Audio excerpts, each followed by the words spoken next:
दोस्तों, इस समय अयोध्या में राम मंदिर के उद्घाटन को लेकर के जोरों की तैयारी चल रही है, लेकिन इन सब के बीच कुछ ऐसा किया जा रहा है जिससे राम मंदिर आंदोलन के पूरे इतिहास को मिटा दिए जाने की कोशिश चल रही है। दोस्तों, 90 के दशक में लाल कृष्ण आडवाणी, मनोहर लाल जोशी, उमा भारती और खास तौर पर विनय कटियार जैसे लोग और भी कई संघ के लोगों ने राम मंदिर आंदोलन की नींव डाली थी, जिसकी फसल आज पीएम नरेंद्र मोदी काट रहे हैं।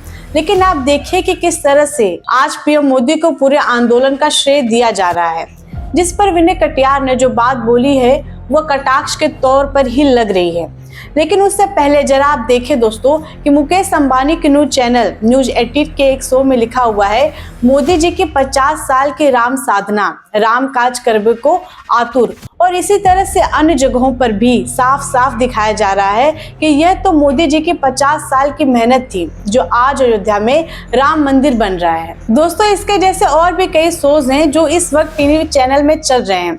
उसके जरिए बताया जा रहा है कि आज अयोध्या में जो राम मंदिर बन रहा है वो मोदी जी की 50 साल की साधना है। 50 साल पहले मोदी जी अयोध्या में गए थे, उन्होंने रामलला को टेंट में देखा था, सौगंध खाई थी कि यहाँ मैं राम मंदिर बनवा कर ही छोड़ूंगा। और आज देखिए मोदी जी की 50 साल की साधना पूरी हो गई है। लेकिन क्या वाकई ऐसा है? इसे लेकर विनय कटियार ने जो बात बोली है सुनने लायक है।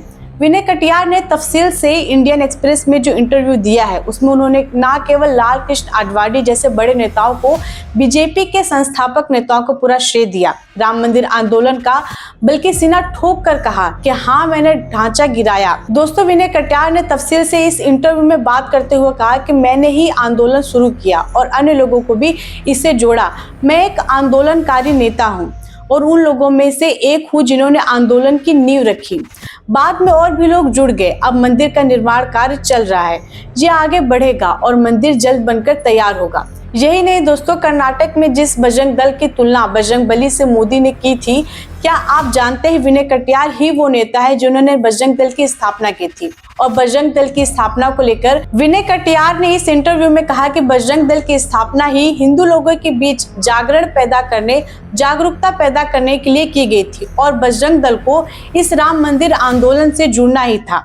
जरा सोचिए दोस्तों, विनय कटियार जैसे नेता जो सीना ठोक कर पूरी हिम्मत के साथ कह रहे हैं कि ढांचा मैंने गिराया, आंदोलन की शुरुआत मैंने की और बजरंग दल भी मैंने बनाया, उनकी कोई बात भी नहीं कर रहा है, उनका जिक्र भी नहीं कर रहा है।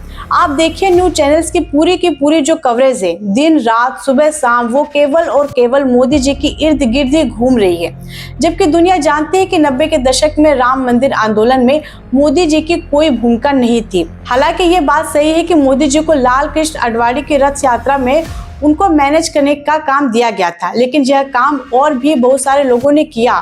लेकिन मोदी जी के कार्यकाल में जिस तरह से राम मंदिर बनाने का काम किया जा रहा है, ये एक अलग चीज है।